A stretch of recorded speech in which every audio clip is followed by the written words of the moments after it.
Entonces, respondiendo algunos de los escribas y de los fariseos, diciendo: Maestro, deseamos ver de ti señal. Y él le respondió y le dijo: la generación mala y adúltera demanda señal, pero señal no le será dada sino la señal del profeta Jonás. Porque como estuvo en el vientre del gran pez 3 días y 3 noches, así estará el Hijo del Hombre en el corazón de la tierra 3 días y 3 noches. Los hombres de Nínive se levantarán en el juicio con esta generación y la condenarán, porque ellos se arrepintieron a la predicación de Jonás, y he aquí más que Jonás en este lugar.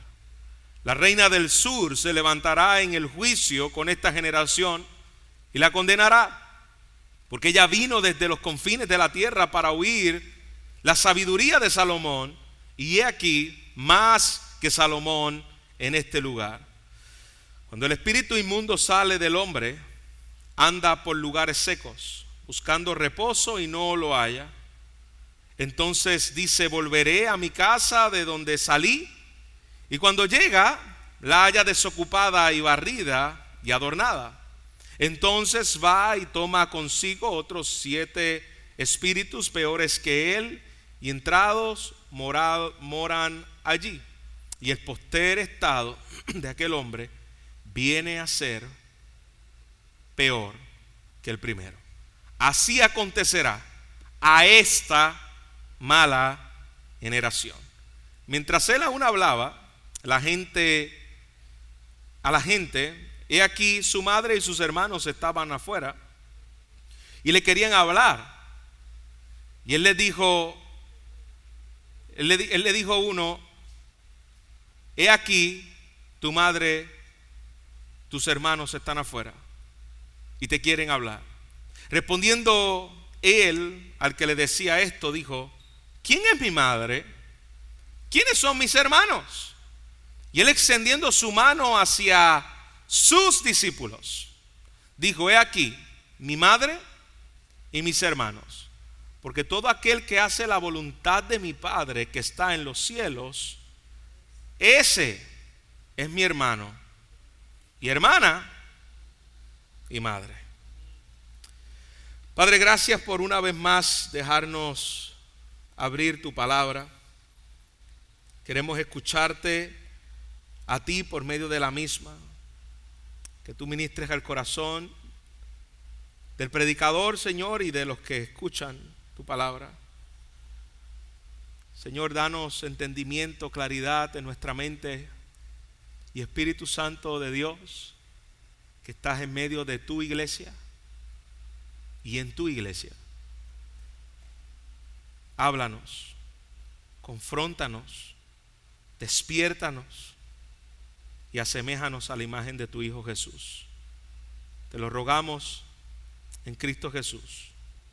Amén. Amén. Puede sentarse, iglesia.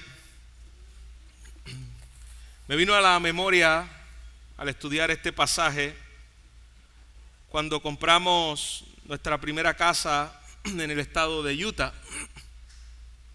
Después de un tiempo de vivir en esta casa, unos meses, nos dimos cuenta que los que vivían antes allí, al parecer, eran personas que no andaban en muy buenos pasos. Parece que estaban en problemas continuamente. Y varias veces nos llegaban personas sospechosas a nuestra casa. A veces carros medio sospechosos se paraban al frente. Y en una ocasión tocaron la puerta para querer entrar. Mi esposa estaba sola en ese momento. Ella llamó a la policía y fue allí donde nos dimos cuenta que la policía le explicaba a mi esposa que los que vivían antes en esa casa no eran buena pieza. ¿Por qué les digo todo esto? Porque tú puedes comprar una casa, puedes limpiar la casa, le habíamos cambiado la pintura, le cambiamos la alfombra, le cambiamos la pintura de afuera, la pintura de frente. Hicimos todo tipo de cosas para ponerla linda, la decoramos, hermosa, piso limpio, muebles nuevos, cama nueva. Pero gracias a Dios había un detalle importante. Si hubiésemos hecho todas esas cosas y las mismas personas que vivían allí no se mudaran, no había diferencia. La diferencia se dio en que nosotros nos habíamos mudado allí. Le digo esto porque no es solo limpiar la casa, es un cambio de dueño. Y es que esa casa debe estar habitada. Si hubiésemos hecho todo eso y no hubiese estado habitada, y cuando tocaron la puerta y lo hicieron de una forma bastante violenta y se sentía que había otra intención, hubiese tomado la casa que no estaba habitada. Pero esa casa ya tenía un dueño, estaba habitada. Pudimos llamar a la policía, se pudo resolver. En ese lugar tuvimos varias experiencias. Yo recuerdo en una ocasión salí afuera y tenía mi carro totalmente escrito con grafiti, completo, con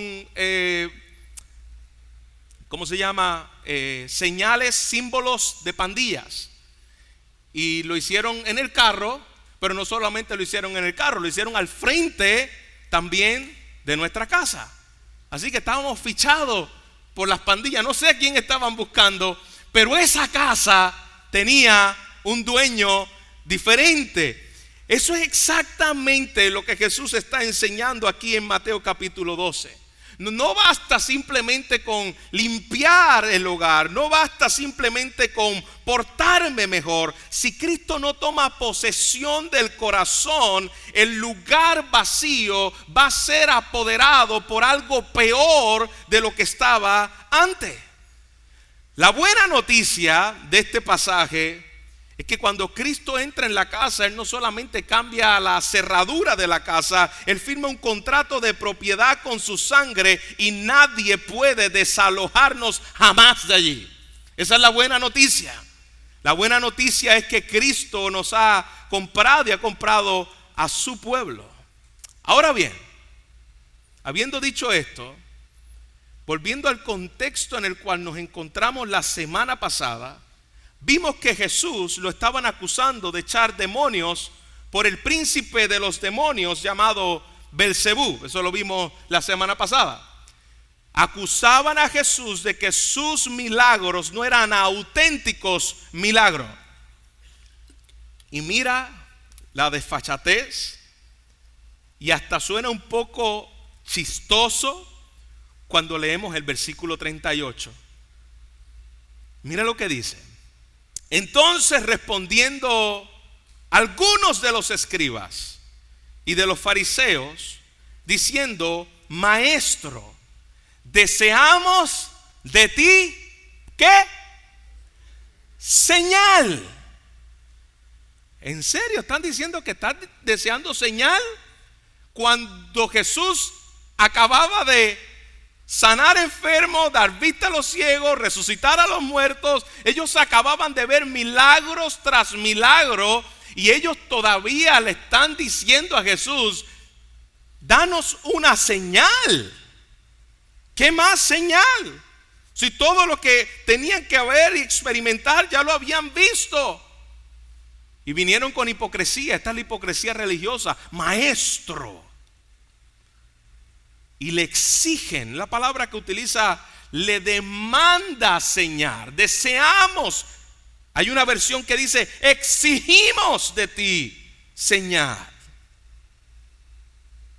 A primera vista, cualquier persona que no ha entendido el contexto, parecía una señal legítima. Después de todo, Moisés le dio señal, Elías dio señal para autenticar que venían de parte del Señor. Pero en el contexto de Jesús, viene de sanar enfermos, liberar demonios, calmar tormentas, resucitar muertos.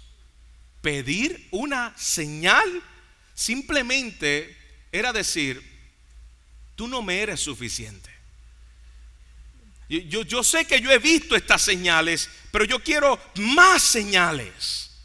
Todavía esto no me es suficiente. Y mira las palabras que Jesús le dice a ellos.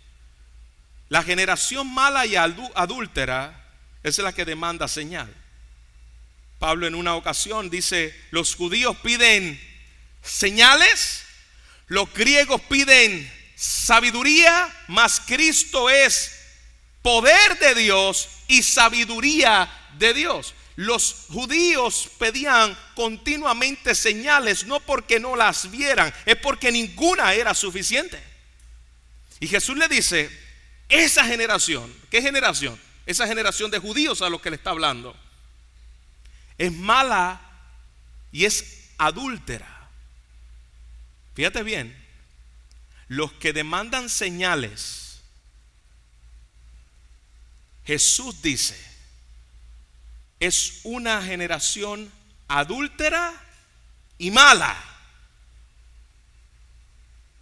Porque ninguna señal va a ser suficiente.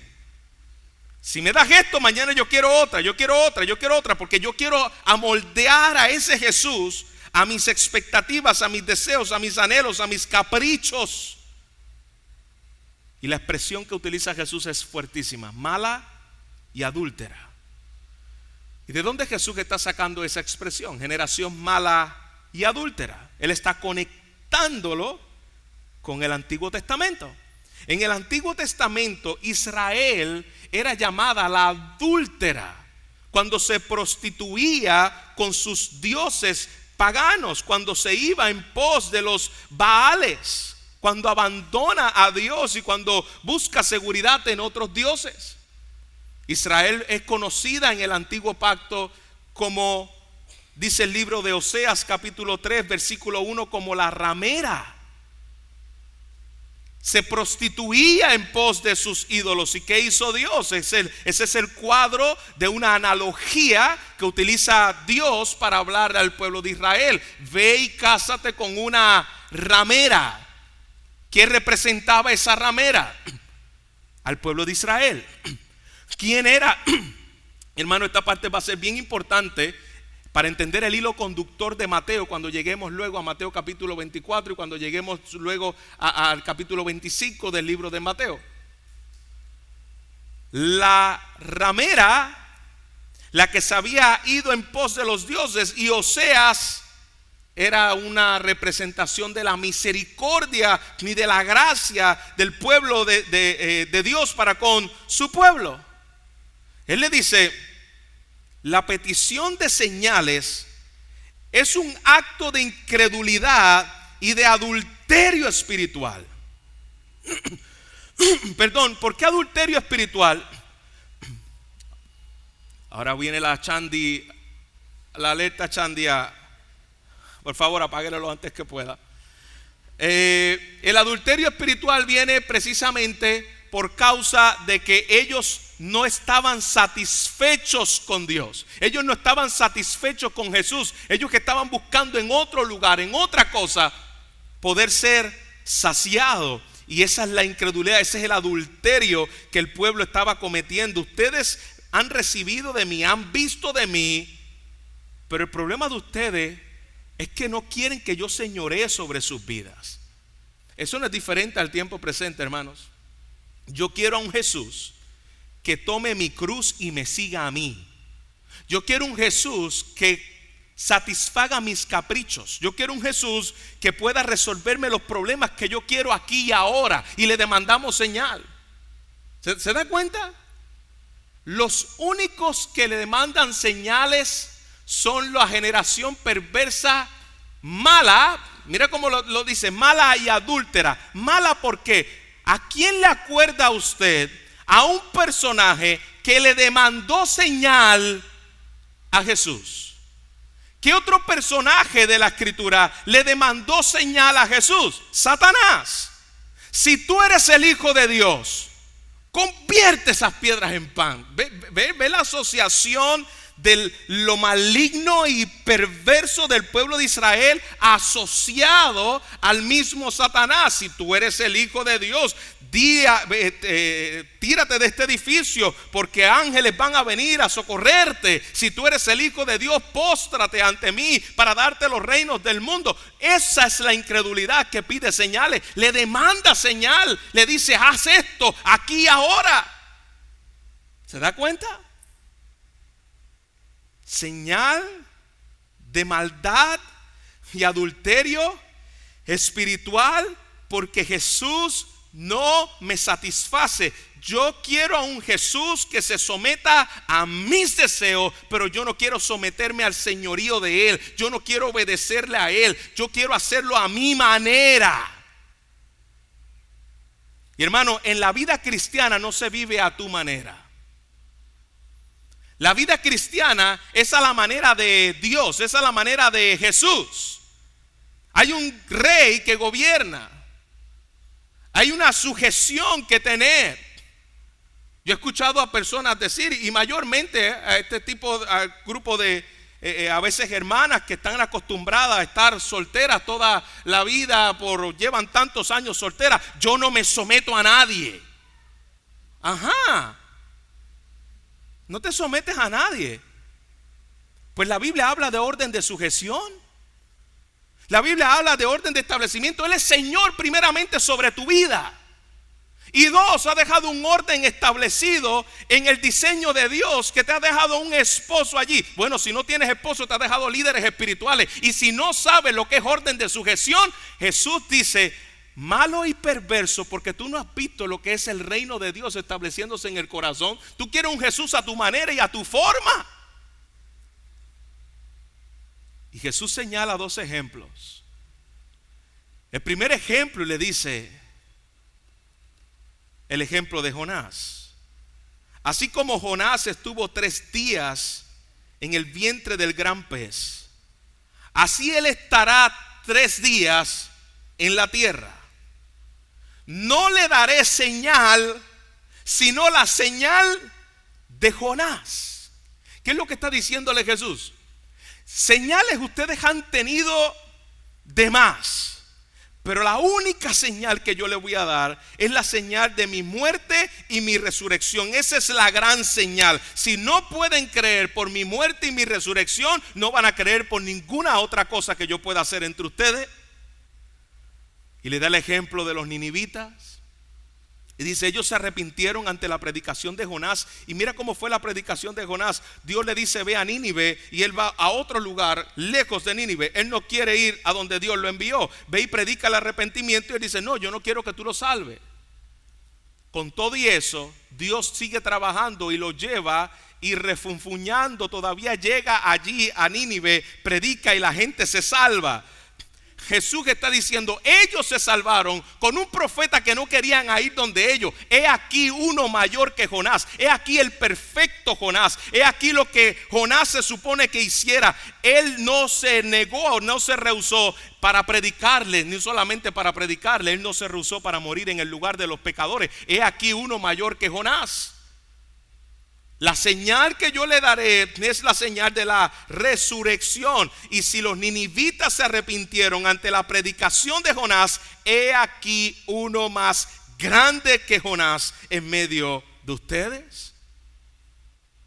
Y lo siguen rechazando. No es un asunto de que quiero ver más señales. Es un asunto de que Jesús no te satisface, porque Jesús no está haciendo los caprichos que tú le estás pidiendo. Y el segundo ejemplo que utiliza es la reina del sur, la reina de Sabá. Y esta reina del sur dice que viajó largos kilómetros para encontrarse con Salomón, porque anhelaba ver de lo que los maestresalas le habían explicado y le habían mostrado de lo que había allí. Y todavía después de haber llegado allí, dice: todavía se queda corto de lo que yo he escuchado de ti, porque cuando yo veo la grandeza de lo que es este reino, quedó maravillada. Ni le entregó ofrenda, le entregó cantidad de dinero ante Salomón. Le trajo todo lo que cualquier mujer rey pudiera haberle dado para asombrar a este hombre, y dijo: se queda corto, todavía se queda corto de lo que me han hablado. Y mira lo que está diciendo Jesús: he aquí uno mayor que Jonás, he aquí uno mayor que Salomón. En otras palabras, si ellos respondieron con menor revelación, cuánto más culpable es rechazar al Hijo de Dios en persona, que se encarnó y que cumplió los eventos que representaban un cuadro de él. En otras palabras, he aquí uno mayor que Jonás, Jonás representando a los profetas, Cristo como el perfecto profeta de Dios, y he aquí uno mayor que Salomón representando al rey. He aquí el perfecto profeta y aquí el perfecto rey. Ustedes lo han visto con sus ojos y continúan empeñados en rechazar, aún viendo los milagros que él ha hecho en medio de ustedes. ¿Cuánto más culpable es rechazar a la persona del Hijo de Dios cuando ustedes lo han visto? Esta gente ni siquiera lo habían visto y experimentado. Hermano, manera de aplicación: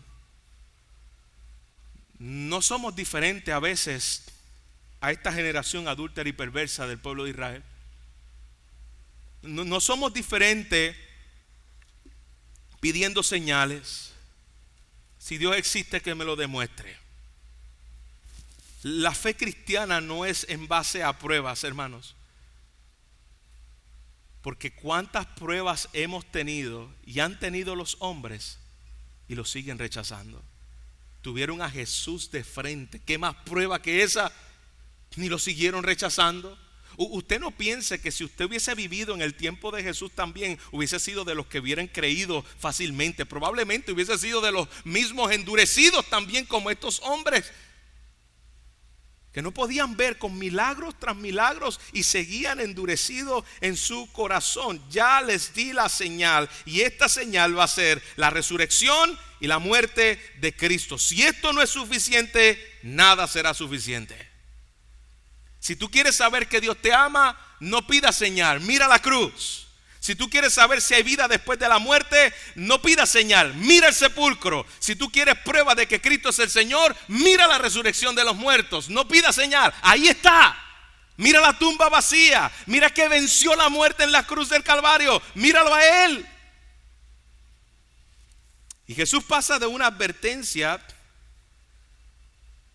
a una parábola viviente. Y toma esta parábola viviente, una analogía. El deseo de Jesús aquí no es enseñar demonología, ni angelología, ni doctrinas de demonios. Eso no es lo que Jesús quiere hacer aquí. Él toma una analogía para hablar acerca de la condición donde se encontraba el pueblo de Israel. Y le dice que un espíritu inmundo sale de una persona, deambula. Recuerda mirar esto como una ilustración en forma de parábola. Y luego vuelve y encuentra la casa desocupada, barrida y adornada. Versículo 44. Y entonces trae consigo otros 7 espíritus peores, y el estado final es peor que el primero. ¿Qué significa esto? Porque cuando estamos ante un versículo como esto, nos perdemos en cosas que no tienen nada que ver con el contexto. Esto no era una clase de ángeles.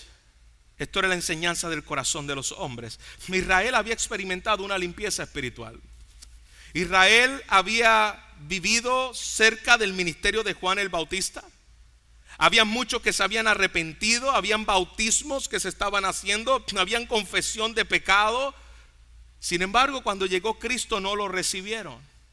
La casa ya estaba barrida, pero la casa estaba vacía. Había arrepentimiento porque había gente que se estaba arrepintiendo y se estaba bautizando, pero no estaban llenando esa casa. Era limpia, porque fíjate bien, nos dice que la casa estaba sucia y desordenada. La casa estaba limpia y ordenada, estaba barrida, pero estaba vacía. El vacío espiritual nunca permanece vacío. Si no se llena con la presencia de Dios, se va a llenar con otra cosa: hipocresía, orgullo, injusticia. Y una vida puede reformarse exteriormente. Esta era la vida de los fariseos. Esta era la vida del pueblo religioso en Israel. Ellos se habían reformado de afuera. Hacían ciertas ceremonias, hacían ciertas prácticas. Algunos hasta se habían bautizado. ¿Usted recuerda en una ocasión cuando Juan el Bautista estaba bautizándose un grupo enorme y habían allí fariseos, habían gente del pueblo de Israel? Y Juan le dice: generación de víboras, ¿quién los enseñó a huir de la ira venidera? Eso es lo que Jesús está hablando aquí. Ellos habían limpiado por fuera. En una ocasión Jesús le llama: ustedes son como los sepulcros blanqueados. Ustedes son como esos lugares donde lo ponen bonito por fuera, los pintan y demás, pero por dentro está el muerto, por dentro está la putrefacción. Es solamente una limpieza externa. Pero allí no habita Dios. Tu corazón sigue vacío. Y mira lo que le dice Jesús. El resultado de una persona que se limpia por fuera, como lo estaba haciendo el pueblo de Israel, es que termina siendo peor su condición que lo que era antes.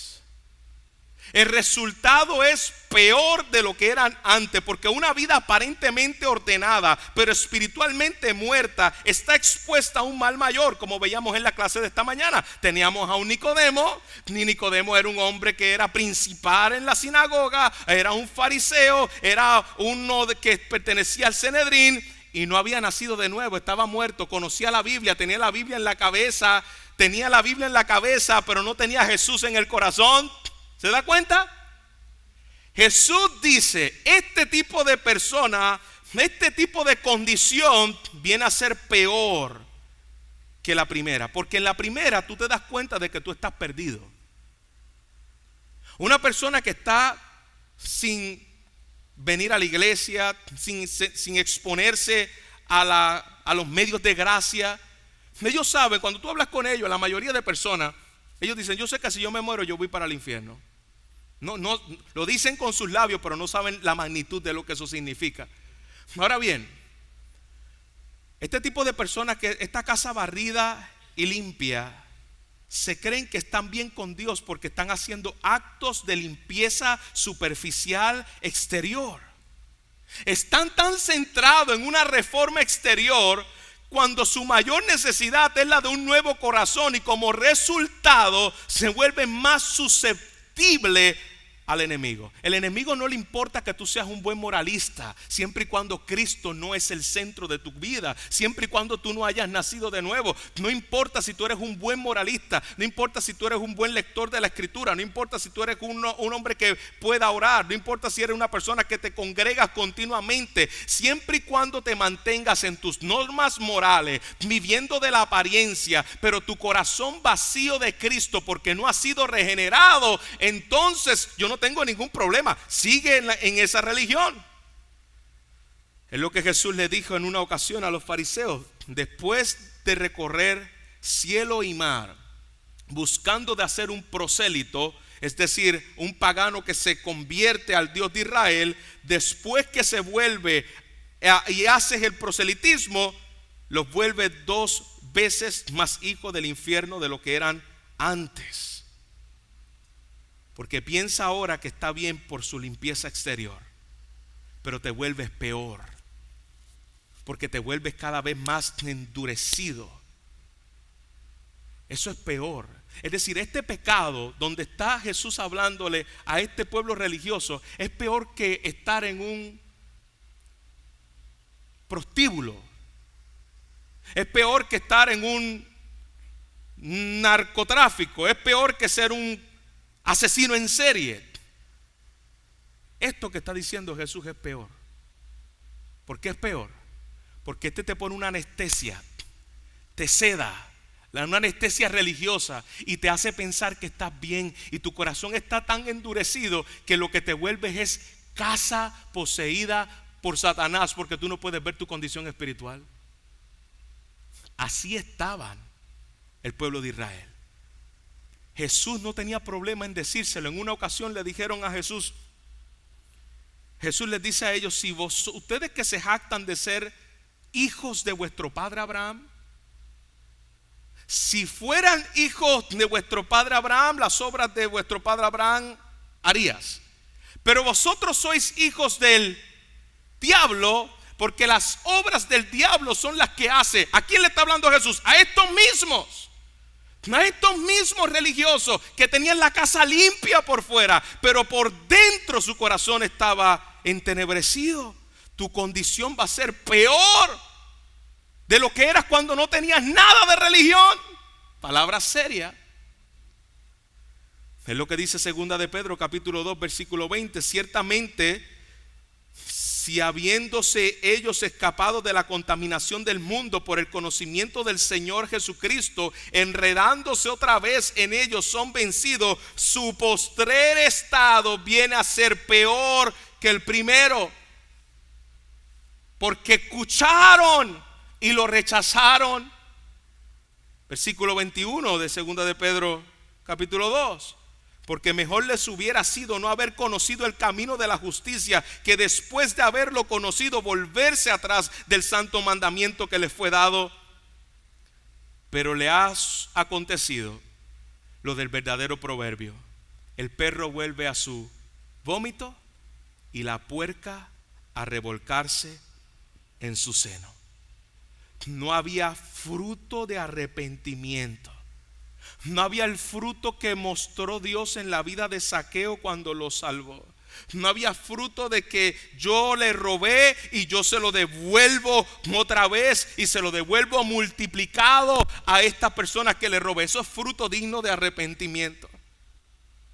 No es que ahora tú vienes al Señor Jesús y tú sigues viviendo tu vida como lo eras antes. No, eso no hay una conversión genuina. No hay un nuevo nacimiento allí.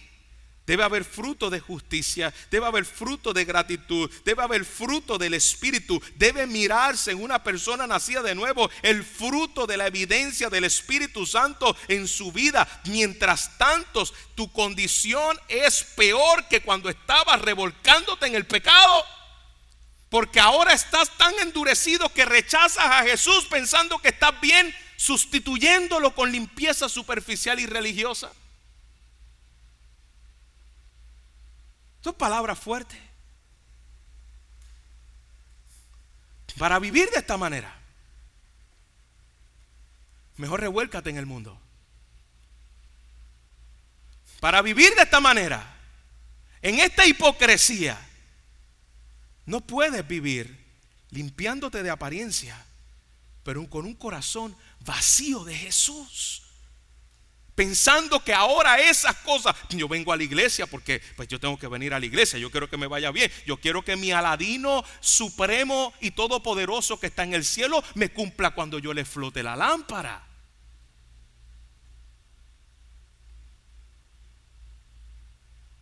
Las palabras de Jesús al pueblo de Israel eran palabras fuertes, pero era la condición en la cual se encontraba su corazón. El moralismo te limpia pero no te llena. El evangelio te limpia y el evangelio te llena. Ahí está la diferencia. El evangelio no solamente produce un cambio en tu limpieza, sino que el evangelio llena la casa. Ahora tú vives para Jesús. Ahora Jesús vive en ti. Tus pasiones, tus deseos, tu mayor anhelo cambia porque Jesús ha venido a morar en tu casa. Reemplaza el orgullo por la humildad. Reemplaza el perdón, el resentimiento por el perdón. Porque Cristo vino a morar en la casa. Esta gente tenía casa limpia, pero vacía. Una casa limpia, pero vacía. Mire la advertencia, versículo 45. Su postrer estado, es decir, su último estado, va a ser peor que el primero. Jesús concluye: y así sucedió cabalmente con el pueblo de Israel. Así acontecerá a esta mala generación, es decir, Israel, que rechazó al Mesías y terminó en una condición peor. que hasta el día de hoy todavía siguen recibiendo el juicio de Dios por la manera en que rechazan, se burlan, blasfeman de la persona de Jesús. Su postrer estado vino a ser peor. Termina en una condición peor cuando rechazan al Mesías verdadero. Y esto es un principio espiritual, iglesia. Un corazón vacío, si no está lleno del Espíritu, estará lleno de otro espíritu. Si no está lleno del amor de Dios, estará lleno de ídolos, de poder, de placer, de dinero, de orgullo. Si no está lleno de Cristo, terminará siendo lleno de pecado, aunque sea pecado religioso. Que ese es el peor de todos los pecados, el pecado religioso. Porque tú piensas que compras a Dios con las cosas que tú haces para Dios. Aquí te doy esto para que tú me des esto. Aquí estoy para que me vaya bien en la semana. Eso es pecado religioso. Pero no hay afectos por Jesús, no hay anhelos por Él. Hay personas que crecieron en la iglesia, que hicieron una profesión de fe, que se bautizaron, barrieron la casa, pero nunca Cristo vino a morar en su corazón. Y es tan peor que antes. ¿Por qué es tan peor que antes? Bueno, porque ahora piensan que porque un día se bautizaron, ¿se da cuenta? Ahora piensan que porque un día pasaron al frente y repitieron la oración del papagayo, la oración del pecador, ahora, por eso yo estoy bien con Dios.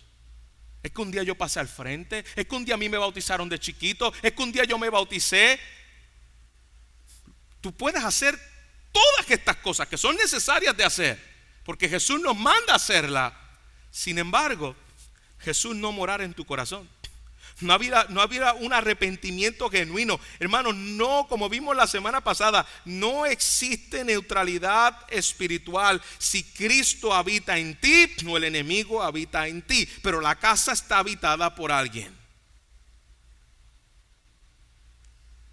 Vacía, pero ¿por quién está habitada? ¿Vacía de Dios o llena de qué?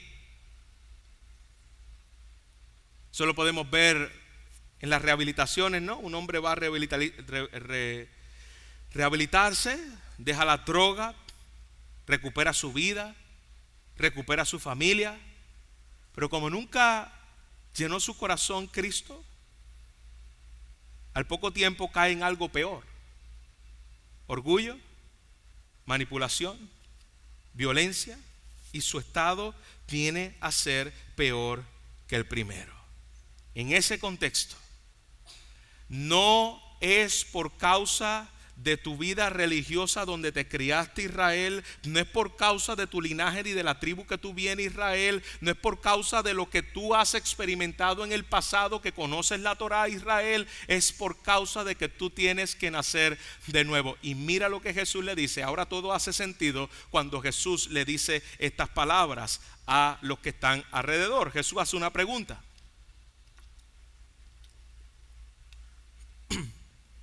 Versículo 49 y versículo 50. Y la pregunta que Jesús le hace es: ¿quiénes son los que pertenecen a mi familia espiritual? ¿Quiénes son? Y bien interesante, porque allí estaba su mamá y allí estaban sus hermanos. Y hay algo que Mateo quiere resaltar, porque dice aquí que la mamá de Jesús y los hermanos de Jesús estaban fuera, así que no estaban cerca de él. Allí estaba la mamá y los hermanos de Jesús. Y aquí está la enseñanza que Jesús quiere que ellos aprendieran y que nosotros podamos aprender. Llega la madre y los hermanos de Jesús y de alguna manera piensan que tienen derecho de un acceso especial por los lazos de sangre, ¿no? Me voy calladito. Mira, dile a Jesús que estamos aquí. Esto está lleno. Que me cuele, ¿no? Decir en Puerto Rico. Que yo estoy afuera. Dile a Jesús que yo estoy aquí. Pero Jesús le dice: ¿quién es mi madre y quiénes son mis hermanos? Y dice que señalando a los discípulos que estaban allí,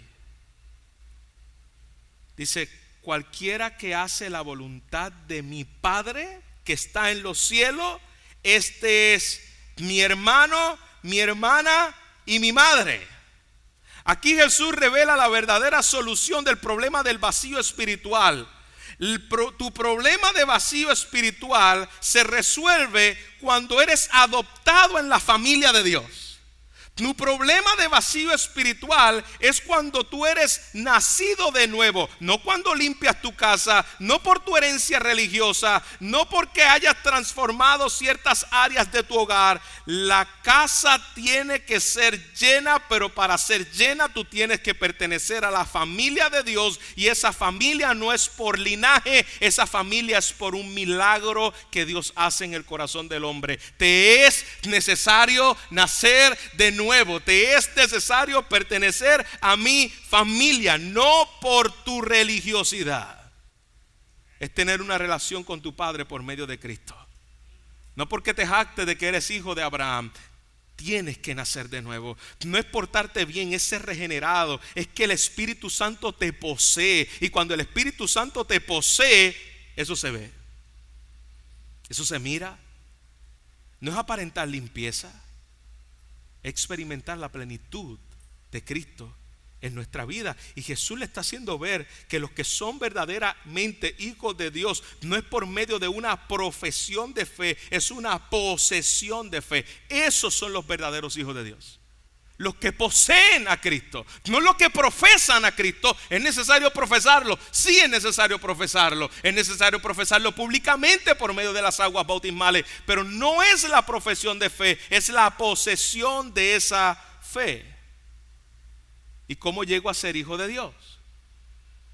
Mas a todos los que le recibieron, a los que creen en su nombre, les dio potestad, Juan capítulo 1 versículo 12, de ser hechos hijos de Dios, los cuales no son engendrados de sangre, ni de voluntad de carne, ni de voluntad de varón, sino de Dios. ¿Usted se da cuenta? Es lo que Jesús le está diciendo a ellos, a los que estaban allí alrededor, los hermanos de Jesús y la mamá de Jesús. Tú pudiste haber tenido a Jesús en el vientre, y eso a ti no te da privilegios espirituales. Allí estaba su mamá, lo cargó por 9 meses, pero ella también tenía que nacer de nuevo. Allí estaban los hermanos que nacieron de la misma barriga que nació Jesús. Estuvieron iba a decir la misma placenta, no era la misma placenta. Estuvieron en el mismo vientre. Y eso, hermano, no por lazos familiares que llevaban de Jesús, eran privilegiados. Ellos necesitaban nacer de nuevo. La que le cargó en el vientre tenía también que pertenecer a la familia de Dios. Y María está en el cielo, porque María creyó en el Cristo como Señor y Salvador, pero no porque era privilegiada especialmente por cargar a Jesús 9 meses, y por eso se está en el cielo porque cargó al Mesías. No, está en el cielo porque creyó en el Mesías, porque se arrepintió de sus pecados, y porque era una mujer santa que vivía para la gloria de Dios.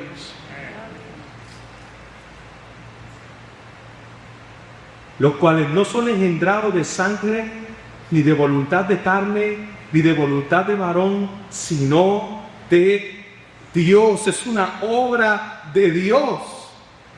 La Biblia nos dice que convertirnos en hijos de Dios, recibiendo el testimonio de Cristo como Señor y Salvador de nuestras vidas, creyendo que Él murió por nuestros pecados y recibió el castigo de mis pecados sobre Él, y por medio de su obra en la cruz me libró a mí de yo recibir el castigo, porque Él lo recibió por mí. Ahí está la verdadera familia. Esa es la verdadera familia de Dios. No es por cultura, no es por tradición, es por la fe en la obediencia al Padre en Cristo Jesús. Y hago la salvedad, Jesús no rechaza a su madre. Lo que hace es redefinir la verdadera familia de Dios. No es por sangre, no es por herencia, es por aquellos que hacen. Mira cómo termina diciendo el versículo: aquellos que hacen la voluntad de mi Padre que está en los cielos. Aquí hay una verdad poderosa. Como yo sé que la simiente de Dios está en mí y yo estoy en Cristo. Si tú no estás en Cristo, tú no eres parte de su familia. Y si tú estás en Cristo, la evidencia de ser parte de la familia es que dice ahí, hace la voluntad de mi Padre que está en los cielos. No que el Padre hace mi voluntad en la mía. No es que yo le digo a él lo que tiene que hacer como estaban haciendo los fariseos, exigiéndole señales a Jesús. No. Jesús no hace lo que tú quieres. Él es Señor y tú eres siervo. Tú haces lo que Él dice. La evidencia de que la simiente de Dios está en ti es que todo aquel que hace la voluntad de mi Padre que está en el cielo, ese yo le llamo hermana, ese yo le llamo hermana. Iglesia, a manera de aplicación general, podemos llevar años en la iglesia, pero todavía vivir con una casa vacía. Aprendido tú bien, pero Cristo no habita ahí. Yo creo que nos evaluemos hoy a la luz de este texto. Jesús vino a limpiar, pero Jesús no vino a arreglar fachada y dejar la casa destrozada, dejar la casa limpiecita. Él vino a darte un nuevo corazón. Él vino a adoptarte y hacerte parte de la familia. Cuando Cristo entra, no solamente te limpia, hay frutos de esa llenura, hay gozo del Espíritu Santo, hay comunión con Dios, hay amor de Dios, hay perdón de Dios. Todo eso es parte de una casa habitada por Jesús. Y Jesús nos da dos opciones en la mañana de hoy. O vas a hacer la casa vacía, limpia por fuera, seguirás llegando todos los domingos, tendrás tu ritual religioso, pero vulnerable por dentro porque Cristo no gobierna en tu corazón. Solamente piensa que por las cosas que estás haciendo te estás ganando el favor de Dios. O la segunda, que Jesús quiere enseñarnos en la mañana de hoy, vas a ser parte de la familia de Dios, llenos del Espíritu, adoptados como hijos. Qué diferente. Es una casa bonita. Yo te adopto y eres parte de mi casa. Yo soy tu papá. Esa es la buena noticia del Evangelio. Cristo lo viene a dejarnos así. No tienes que seguir. Cristo quiere llenar nuestra vida. No basta barrer. Dios abre la puerta de nuestra casa. Y yo ruego al Señor esta mañana que pueda abrir las puertas de nuestra casa. Y hagan en nuestro corazón su hogar, en la cual Él gobierne.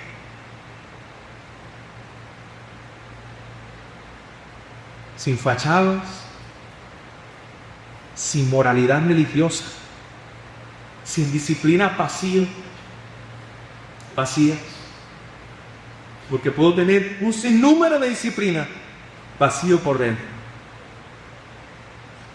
Jesús te dice, ven hoy ser parte de mi familia. No vivas más en una casa vacía. Yo quiero gobernar sobre las áreas de tu corazón.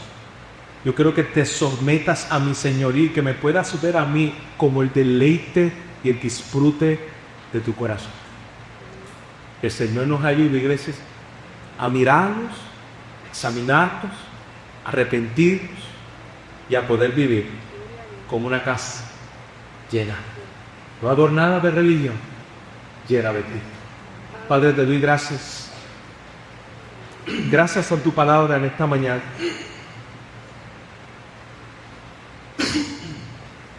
Gracias porque ella sigue siendo viva y ella sigue siendo eficaz. Y al vernos, Señor, a la luz de ella, yo te ruego que tu Espíritu Santo hable mi corazón de todos los que están aquí. y podamos evaluarnos y ver si solamente hemos limpiado la casa. La tenemos barridita y la tenemos adornada. Pero por los frutos nos damos cuenta de que no está habitada porque está vacía. Sí queremos, Señor, que Cristo gobierne en nuestro hogar. Cuando hablamos de nuestro hogar, Señor, es nuestra vida. Queremos que tú gobiernes en nuestra vida. No solamente de decir cosas por nuestros labios. Nuestro corazón es lejos de ti. No queremos, Señor, que por la cultura, la tradición, me hace pensar que todo está bien como lo era la gran mayoría del pueblo de Israel y específicamente en los líderes religiosos, porque llevan años en la religión. Piensan que su vida está bien cuando sus obras de maldad y de adulterio espiritual, porque Cristo no lo satisfacía y buscaba continuamente llenarlo con otras cosas, revelaban que esa casa no estaba habitada. Señor, oro por cada persona que ha escuchado tu palabra, que si no ha nacido de nuevo, Señor, tu Espíritu los atrae a ti. Que el viento sople y traiga vida espiritual. Y no solamente limpien la casa, llenen la casa. Señor, te rogamos todo esto en el nombre de Jesucristo. Amén.